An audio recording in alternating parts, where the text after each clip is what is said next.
ತೀರ್ಪುಗಾರರ ಗಮನಕ್ಕೆ ಸುಲೋಚನ. ಮುಂದಿನ ಸ್ಪರ್ಧಿ ಜಾಹ್ನವಿ ಕೆ. ಈಶ್ವರಮ್ಮ ಆಂಗ್ಲ ಮಾಧ್ಯಮ ಪ್ರೌಢಶಾಲೆ ಇವರೇ ಇರಬೇಕು. ಜಾಹ್ನವಿ, ಯುವರ್ ಟೈಮ್ ಸ್ಟಾರ್ಟ್ ನಾವು. ಎಲ್ಲರಿಗೂ ಮಧ್ಯಾಹ್ನದ ಶುಭೋದಯಗಳು.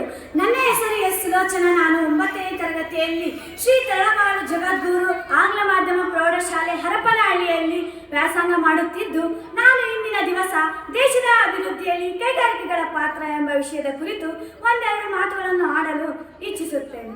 ಮೊದಲನೇದಾಗಿ, ನಮಗೆಲ್ಲರಿಗೂ ತಿಳಿದಿರುವಂತೆ ಕೈಗಾರಿಕೆ ಎಂದರೆ ಕಚ್ಚಾ ವಸ್ತುಗಳನ್ನು ಸಿದ್ಧ ವಸ್ತುಗಳನ್ನಾಗಿ ಮಾಡುವ ಮಾನವನ ಎಲ್ಲ ಉದ್ಯಮಗಳನ್ನು ನಾವು ಕೈಗಾರಿಕೆ ಎಂದು ಕರೆಯುತ್ತೇವೆ.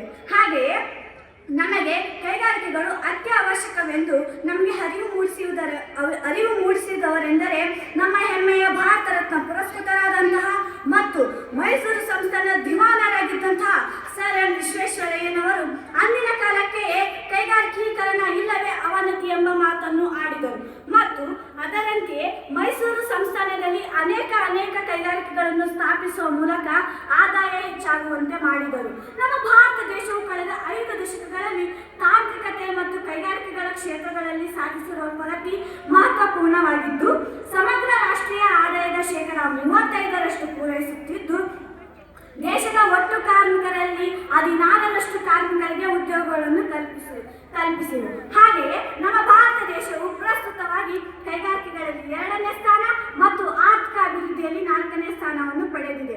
ಹಾಗೆಯೇ ಕೈಗಾರಿಕೆಗಳಲ್ಲಿ ಪ್ರಮುಖವಾಗಿ 3 ವಿಧಗಳನ್ನಾಗಿ ನೋಡಬಹುದಾಗಿದೆ. ಅವುಗಳೆಂದರೆ ಬೃಹತ್ ಪ್ರಮಾಣದ ಕೈಗಾರಿಕೆ, ಮಧ್ಯಮ ಪ್ರಮಾಣದ ಕೈಗಾರಿಕೆ, ಸಣ್ಣ ಅಥವಾ ಗುಡಿ ಕೈಗಾರಿಕೆಗಳನ್ನಾಗಿ ನೋಡಬಹುದಾಗಿದೆ.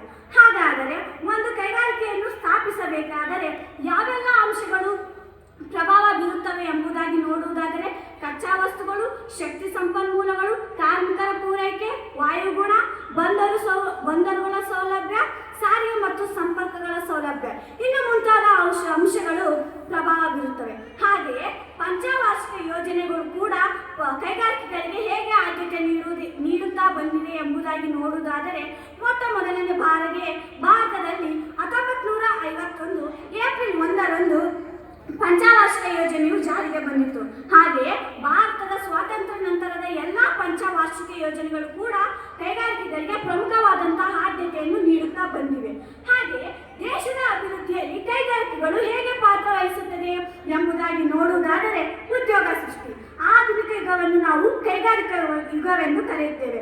ಹಾಗೆಯೇ ಕೈಗಾರಿಕೆಗಳು ಆರ್ಥಿಕ ಅಭಿವೃದ್ಧಿಯ ಜೀವಾಳವಿದ್ದಂತೆ. ಇದರಿಂದ ಸಾವಿರಾರು ನಿರುದ್ಯೋಗಿಗಳಿಗೆ ಉದ್ಯೋಗಗಳು ಲಭಿಸಿವೆ.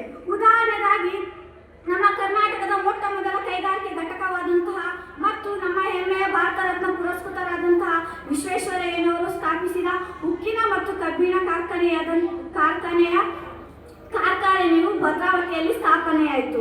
ಈ ಕೈಗಾರಿಕೆಯಿಂದ ಸಾವಿರಾರು ನಿರುದ್ಯೋಗಿಗಳಿಗೆ ಉದ್ಯೋಗಗಳು ಲಭಿಸಿದ್ದವು ಎಂದು ಹೇಳಬಹುದಾಗಿದೆ. ಕೃಷಿ ಅಭಿವೃದ್ಧಿಯಲ್ಲಿ ಕೈಗಾರಿಕೆಗಳು ಪೂರಕವಾಗಿ ಕಾರ್ಯನಿರ್ವಹಿಸುತ್ತಿದ್ದು, ಕೃಷಿಯಲ್ಲಿ ಬಳಸಲಾಗುವಂತಹ ಯಂತ್ರಗಳು, ಉಪಕರಣಗಳು, ರಸಗೊಬ್ಬರಗಳು, ಕ್ರಿಮಿನಾಶಕಗಳು ಮುಂತಾದವುಗಳು ಕೈಗಾರಿಕೆಗಳಿಂದ ಲಭ್ಯವಾಗುತ್ತವೆ. ಆದ್ದರಿಂದ ಭಾರತದಲ್ಲಿ ಕೃಷಿ ಆಧುನೀಕರಣವಾಗಬೇಕೆಂದರೆ ಅದು ಕೈಗಾರಿಕೆಗಳ ಬೆಳವಣಿಗೆಯಿಂದ ಮಾತ್ರ ಸಾಧ್ಯವಾಗುತ್ತದೆ ಎಂದು ಹೇಳಬಹುದಾಗಿದೆ. ಸ್ವಾವಲಂಬನೆ, ಎಲ್ಲ ಸರಕುಗಳನ್ನು ದೇಶೀಯವಾಗಿ ಉತ್ಪಾದಿಸಿ ಸ್ವಾವಲಂಬನೆ ಸಾಧಿಸುವಲ್ಲಿ ಕೈಗಾರಿಕೆಗಳು ಪ್ರಮುಖವಾದಂತಹ ಪಾತ್ರವನ್ನು ವಹಿಸುತ್ತದೆ. ಹಾಗೆಯೇ ಕೇಂದ್ರ ಸರ್ಕಾರವು skill in India, digital in India, make in India ಎಂಬ ಯೋಜನೆಗಳನ್ನು ತರುವ ಮೂಲಕವೂ ಸ್ವಾವಲಂಬನೆ ತರುವಲ್ಲಿ ಪ್ರಮುಖವಾದಂತಹ ಪಾತ್ರವನ್ನು ವಹಿಸುತ್ತದೆ. ವಿದೇಶಿ ವಿನಿಮಯ ಗಳಿಕೆ, ಕೈಗಾರಿಕೆ ಅಭಿವೃದ್ಧಿಯನ್ನು ಸಾಧಿಸಿ ಹೆಚ್ಚು ರಫ್ತು ಮಾಡಿದರೆ ವಿದೇಶಿ ವಿನಿಮಯ ಗಳಿಕೆ ಹೆಚ್ಚುತ್ತದೆ. ಇದರಿಂದ ನಮ್ಮ ಭಾರತ ದೇಶವು ನಿರಂತರವಾಗಿ ಎದುರಿಸುತ್ತಿರುವ ಪಾವತಿ ಶುಲ್ಕದ ಸಮಸ್ಯೆಯನ್ನು ಪರಿಹರಿಸಬಹುದಾಗಿದೆ. ರಾಷ್ಟ್ರೀಯ ರಕ್ಷಣೆಯಲ್ಲಿ ಕೈಗಾರಿಕೆಗಳು ಒಂದು ಹೆಜ್ಜೆ ಮುಂದಿದೆ. ಭಾರತವು ತನ್ನದೇ ಆದ ಕೈಗಾರಿಕೆಗಳನ್ನು ಸ್ಥಾಪಿಸುವ ಮೂಲಕ ಆಧುನಿಕ ಯುದ್ಧೋಪಕರಣಗಳನ್ನು ತಯಾರಿಸಿಕೊಂಡಿದೆ. ಆದ್ದರಿಂದ ಕೈಗಾರಿಕೆಗಳು ರಾಷ್ಟ್ರೀಯ ರಕ್ಷಣೆಯಲ್ಲಿ ಸಮರ್ಥವಾಗಿ ತೊಡಗಿವೆ.